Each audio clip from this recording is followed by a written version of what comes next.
What can we get and what cannot we get with an innovation policy?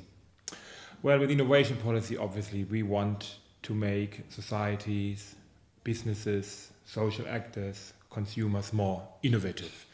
So we can try to support systems to become more innovative in all kinds of ways. Has to do with financing innovation. It has to do with building up capacities for innovation. It has to do with trying to link actors who normally would not be linked. But innovation policy is not a simple machine. It is not you put some money into a program and on the other end we get some innovation that is meaningful. Innovation policy is a very complex policy. It tries to do all kinds of different things. There are all kinds of different tension, and as all policy, it is very contested.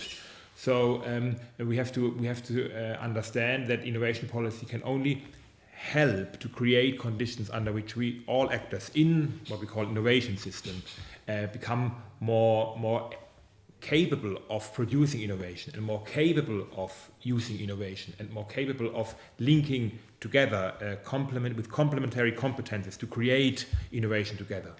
And then if we try to achieve these goals in innovation policy, we have achieved quite a lot. We should not think that with innovation policy we can steer the market. We can simply direct innovations in a clear direction. We can support certain directions. We can say as a society we want certain innovations and we can set incentives to create certain innovations. But that has its limits. What used to be called picking winners, that is choosing specific kinds of innovation, specific technologies. You can do that to some extent, but in principle, innovation systems live and produce innovations because there's always competition between firms, between different innovation approaches. There's a variety of different approaches. Some die, some don't die, and we should not avoid things to die because that is the nature of this kind of innovation-driven competition. So, in short, what we can make systems more able and more prone to produce and use innovations. And if we do that intelligently, we can try to push it in certain directions that are desirable for societies. But we cannot think it's an automate, like a little machine putting in money, having a program, and certain things will certainly happen. That won't be the case. Mm-hmm. And in your opinion, nowadays, what country is the best model in innovation? The best model innovation, there is certainly no country that is the best model innovation. That's a simple answer. There are countries that, in terms of contribution of innovation to economic growth, seem to do better.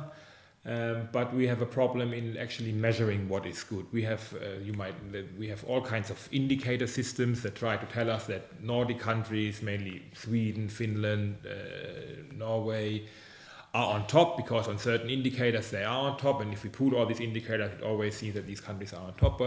But there are other models. Other countries have very different ways of creating innovations that are not really reflected by these kinds of indicators. So what is important is to understand the specific conditions of a certain country like Spain. What is the specific condition of Spain? What are the specific weaknesses of Spain? And then design an innovation policy that tries to somehow improve on these weaknesses and try to play towards the strengths of a country. So, I mean, of course, we can mention the Nordic countries, we can mention Germany with its very integrated model, but you won't be able to simply copy-paste specific approaches from other countries, and certainly not on a short term. It's all institutionally grown over so many decades. It's what we call institutional path dependencies. Things have grown. So if you now say we could learn from Sweden, we could learn from Germany, you can learn certain aspects, but you cannot simply transfer, the whole approach and say let's do it as the Swedes are doing it or as Germany are doing it. So in a way, there is no best country. There are countries who perform slightly better in terms of innovation capabilities and innovation generation. And there is not a simple copying. But of course you can copy certain principles and maybe even certain individual programs, but never think that a country like Spain with very specific intellectual framework, specific cultural traditions and economic situation could simply copy activities in other countries. That won't work.